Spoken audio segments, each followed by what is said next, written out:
I'm Drew, and welcome to the 7 New England Weather Conference 2009. This is the introduction to the video purposes panel meteorologist that you are about to see, and we hope you enjoy it. I would say, where do I begin? With live TV, you never know what's going to happen. I'm vertically challenged. So one of the things that I like to tell the kids is I stand on a box in the Weather Center next to my co-anchors to kind of even myself out. And I have fallen off of the box before I hold it up to people. That just sounds one of the fun stories that I tell kids. It would either be the time that I wanted to say the jet stream shifting itself, but forgot the F in shift. Or perhaps it would be the time in Binghamton, New York at the age of 21 when I thought that it was rude to leave the audience out of why my anchor seemed green-faced on the air because I had just been gassy and explained why she was green-faced. Okay. Well, All right. that's interesting, Matt, that business with the shift, because one time when you do the forecast on the Chiron, which I did just before going on the air, I said wind shifts to the west, but I also forgot the F. Unbeknownst to me, I didn't even realize it, but that was certainly one. I think from a forecasting point of view, there was a storm.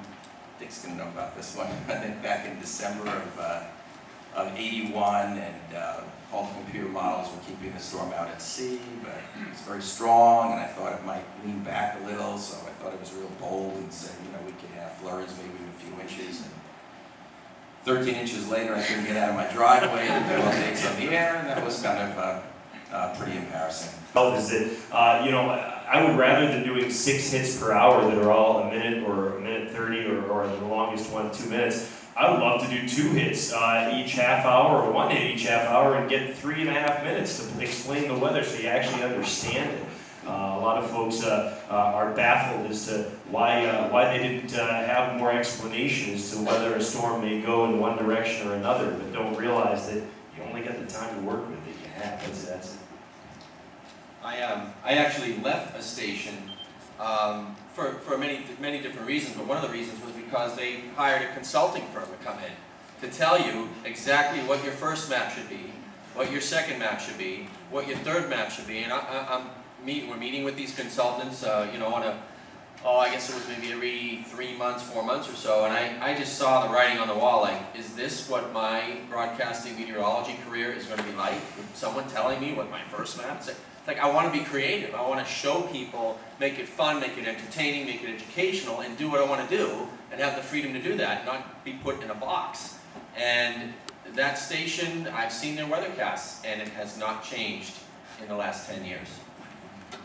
Sad. Well, I'd honestly say that one of the huge differences over the years is, since people like Dick and myself started a long time ago, we had very, very little means graphically to present. We had like magnetic stick-ons, then we had 2 boards, a New England board and a national board, and we used magic markers. Then we got into the area of computer graphics, which had progressed along.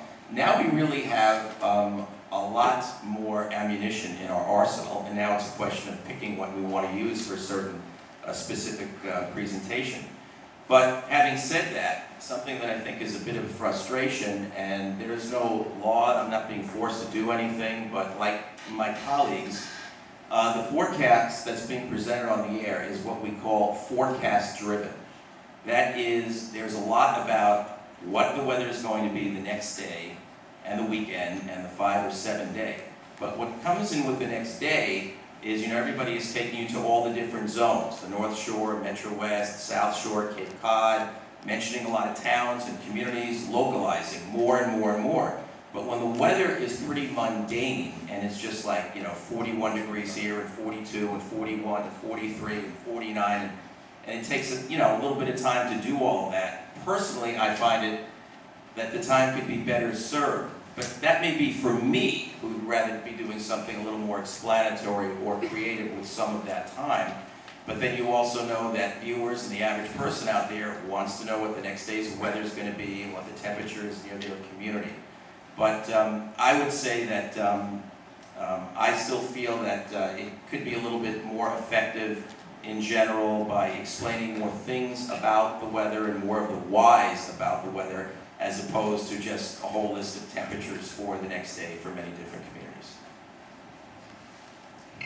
I think sometimes there can be a disconnect between what the promotions department would like the forecast to be and what the meteorologists actually say that it is. And so we may spend the 3 minutes or 3 minutes and 30 seconds of our forecast trying to be as specific as possible and saying what the threat will be, when the heaviest snow will fall. This is not going to be a major storm, and then I'll get off of the air and I'll see a tease for coming up at noon, and it'll be like a major storm headed to Rhode Island. Will there be school tomorrow? And I'm sitting around saying, where did they get their information? Certainly they didn't watch my forecast, because this is not what I'm predicting. So I think sometimes they want it to be a bigger deal than it is. And I think, Sometimes people will come back and they'll say, this was not a major storm, but if it's the first snow of the season, or if it's snow in Foxborough last Sunday, it can't be a major event even if it's not a major snowstorm, so it's keeping that in mind too. First off, I agree with pretty much everything that's been said so far, and I echo it all. My favorite phrase from we all wear, they're called IFBs, they're earpieces in our ear, and I mean, we have mapped out for us whether it's a minute and a half, 2 minutes, 3 minutes, and our producers in our ear are giving us time cues for that amount of time. So I work in the morning, so I always have traffic that follows weather, and oftentimes I'll be getting a rap, and so I start to rap, gotta go, and then just they roll the traffic open. I have it cut off. So that is frustrating sometimes too, but like you said, it's all about perception. And oftentimes, when weather becomes the news story, they deploy reporters out into the field, and you see us all appear in these boxes, and our meteorologist is doing this, and we have reporters on the scene, so they start with the meteorologist, and they give us 30 seconds. Meanwhile, the reporter out there in the snow gets 2 minutes to say, it's snowing here, so it's kind of frustrating sometimes, but here in New England, oftentimes the weather does become the story, so every day it's a pleasure to try and tell that story. As a kid, I grew up in Maine, Windham, Maine, which is near Portland, because a lot of people don't know Maine that well, but it's near Portland. I was always fascinated with the weather, as a lot of you in this room probably are, but I was very shy as a child.